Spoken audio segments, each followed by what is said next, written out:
Pride Daily. Hi there, I'm Kev McGrath. Coming up, transgender Iron Men. First though, 2 gay asylum seekers in America could be deported back to Iran, even though it's a war zone now. Ali and Adele, not their real names, they were at risk of the death penalty back home, with the morality police investigating. The pair have been in detention centres since arriving in the US early last year. Officials still intend to return them to whatever's left of Iran. Queer activist Arsham Parsi escaped from there in 2005 and now lives in Canada. As a young boy, he was horrified to read about the fate that might await him. The only disagreement between clergies was the method of killing. So all of them were in agreement that homosexuals should be killed. And the difference was some believe that they have to be hanged, some believe that they have to be stoned to death, some believe that they have to be thrown from a big mountain or cliff, and some people believe that they have to be cut in half by a big sword. Thanks to TEDx talks, Ali and Adele are being held separately, with Adele's condition described as incredibly frail. Pride Daily. Next, Belarus is a step closer to new restrictions on LGBTQ+ rights, similar to Russia's. Parliament's upper house has passed legislation punishing the promotion of homosexuality, gender transition, childlessness and paedophilia with 15 days in prison and fines. This has still got to be signed off by the very anti-queer President Lukashenko, so, place your bets. Belarus actually decriminalised homosexuality back in 1994. Pride Daily. And 3 transgender athletes have finished third in an Ironman contest in California. Cal Calamia, Skylar Baylor and Chella Mann went up against about 200 relay teams in swimming, cycling and running. Together, the guys call themselves Team Iron Trans Mask and say they competed for every person disenfranchised by transphobia. No time to tell you that. It's International Asexuality Day, promoting visibility and understanding. Asexuality is a lack of sexual attraction to other people or not having much interest in sex. And the number of same-sex couple households in America has almost doubled between 2005 and 2024. About 1.4 million if you go by the country's Census Bureau, which is 1% of all households. Pride Daily. Hi there, I'm Kev McGrath. Coming up, the crowdfunder for a queer ally. First though, a man accused of firing a gun outside an LGBTQ+ nightclub in America is up on a hate crime charge. It's claimed Timothy James Truitt was shooting in the car park of the Pulse Ultra venue in Myrtle Beach, South Carolina. No one was injured, but the owner's SUV was hit. Whether they know I'm gay and it's a gay hate crime that way, or whether it's a community thing and I was just the only vehicle in the parking lot, either way, it still gives me great concern, yes. Ken Phillips speaking to WMBF News. 37-year-old Truitt's also accused of possession of a weapon. Pride Daily. Next, Russian singer Savannah Oki's up on 6 charges of promoting LGBT propaganda. It's thought to be linked to photos and videos the 26-year-old's posted online in which she and a girlfriend are kissing. She's due in court in Moscow later this week and faces a fine of 1 million rubles, about $12,000. Pride Daily. And a crowdfunder for a sacked librarian in America who refused to capitulate to her bigoted bosses has now topped $120,000. They ordered Luann James to remove dozens of LGBTQ+ books from the children's section at a library in Tennessee, claiming the titles promote gender confusion. The 57-year-old wouldn't and got fired last week, but now there's a ton of money in the bank while she gets back on her feet. No time to tell you that Peru's first ever trans and non-binary march has taken place in the country's capital, Lima. The slogan for the event was "We exist and we resist." Leave us a review, please, and be nice. That's your lot. I'll see you tomorrow. Queer Family Podcast. If you've ever felt like your family didn't fit the traditional mold, this show is for you. I'm Jamie, host of the Queer Family Podcast. And every week, we highlight LGBTQIA+ families and the beautiful, unique ways we build and show up for our families in a world that wasn't designed for us. We celebrate, highlight, uplift, and normalize queer families because our stories deserve center stage. New episodes every Monday. Listen wherever you get your pods. Love is love on the Queer Family Podcast. Love is love. Pride Daily. Hi there, I'm Kev McGrath. So, World War III didn't kick off then, for now. Coming up, clean feet.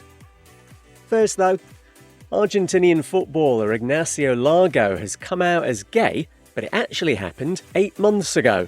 The Colón de Santa Fe winger was on a TV show last year and a surprise video message was played to him.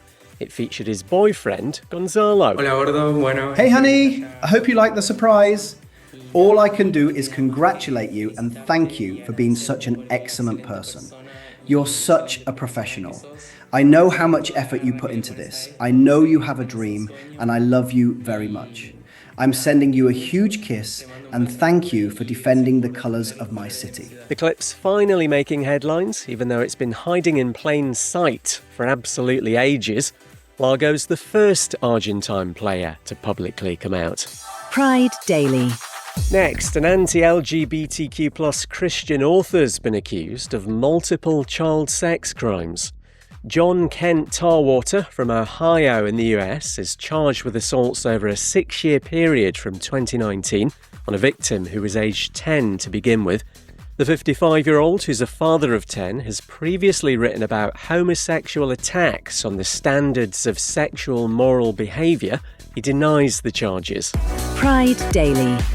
And the top Catholic in Colombia has spent a day washing the feet of transgender sex workers. It's the second year running Cardinal Luis Jose Rueda Aparicio has performed the ritual in a red light zone in Bogota. He also made a speech calling for greater acceptance and empathy.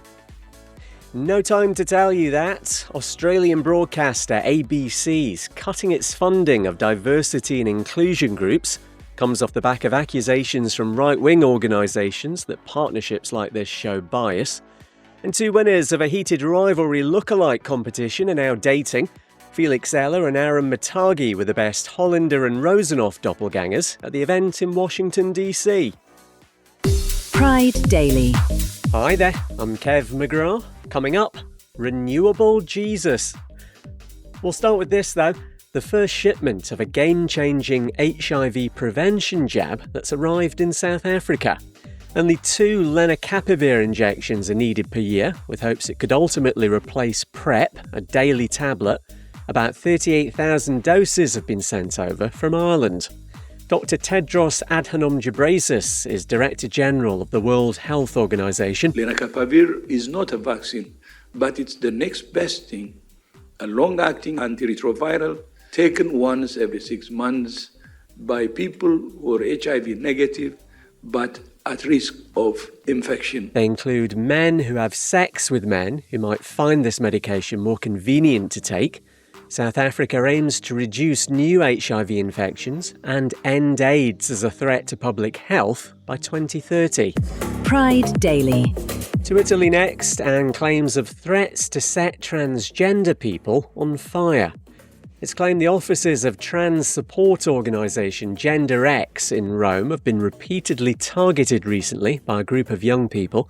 And aside from smashing windows and intimidating staff, they've said they'd burn the trans people inside the building. Police are accused of downplaying this, saying the perpetrators are just kids. Pride Daily. And Renewable Jesus has won this year's Campers Christmas Hunky Jesus contest in San Francisco. It's run by the Sisters of Perpetual Indulgence, a satirical order of drag queen nuns who raise money for charity. Renewable Jesus had a wind turbine in place of the cross and a crown of solar panels rather than thorns. He beat off competition from cheezitjesus, who called himself the Holy Snackrament. No time to tell you that. It's exactly 50 years since the US Major League Baseball debut of Glenn Burke, who became its first out gay player. His inaugural appearance for the Los Angeles Dodgers was on April 9th, 1976. Pride Daily. Hi there, I'm Kev McGrath. Coming up, putting the pride in Idaho. First though, a Canadian neo-Nazi linked to a terror attack outside a gay bar in Slovakia has been jailed for 20 years. The shooting at the Teploren venue in Bratislava 18 months ago left 2 people dead. Matthew Althorpe from Ontario was part of Terrorgram, a white supremacist network, making content that inspired many other attacks around the world on minorities. Radka Troxiarova's 2 friends were killed at Teploren. She was seriously injured. There was no chance. I heard this roaring sound of 9 shots that blended into one. The only thing I know is that Yurai fell down just in front of us, and Mahtoush, as he was shot, fell against me, taking us both down. I must have blacked out for a couple of seconds. No one was around. Thanks to PBS, the attack was the first ever to be classified as terrorism in Slovakia. Althorpe, who's 30, also worked with a neo-Nazi recruitment organisation called Atomwaffen Division. Pride Daily. Transgender pro-darts player Noelyn van Leeuwen believes she's been effectively forced to retire after a new ruling from the Darts Regulation Authority. Follows an announcement only players assigned female at birth will be eligible to compete in women's tournaments. The 29-year-old's published a video on her socials. With just one decision, I'm being told I don't belong anymore. This isn't just about me. This is another huge hit for the trans community. Every day it's getting harder and harder for trans people just to exist, to compete. If you think this stops with me, it doesn't. We just want to be. Last year, the World Darts Federation brought in a similar ban, with the International Olympic Committee following suit a few weeks ago. Noelyn can still compete in open tournaments for women and men. Pride Daily. Next, 11 officials from an LGBTQ+ rights group in Turkey have gone on trial for obscenity. All to do with 5 illustrations shared on the social media accounts of Genç LGBTI+ Association showing same-sex kissing, which have already been cleared by the Cybercrime Bureau. Being queer isn't criminalised in Turkey, but President Erdogan's persecuting LGBTQ+ people. Those 11 officials face up to 3 years in prison. Pride Daily. And how best to respond to a ban on pride flags? Queer up the flagpoles instead. Right-wing lawmakers in Idaho in America thought their bigotry would prevail when they outlawed rainbow flags at government buildings. But the mayor of Boise's smarter than them, and now City Hall's flagpoles are wrapped in the pride colours, with rainbow lighting outside as well. No time to tell you that. You've got San Remo Pride tomorrow with Priscilla from Italy's version of Drag Race. And Hungary goes to the polls on Sunday. It's looking like the extremely anti-LGBTQ+ president Viktor Orban will finally be kicked out. There's more on our socials, at Pride Daily Pod, including any breaking news. That's your lot. I'll see you next week.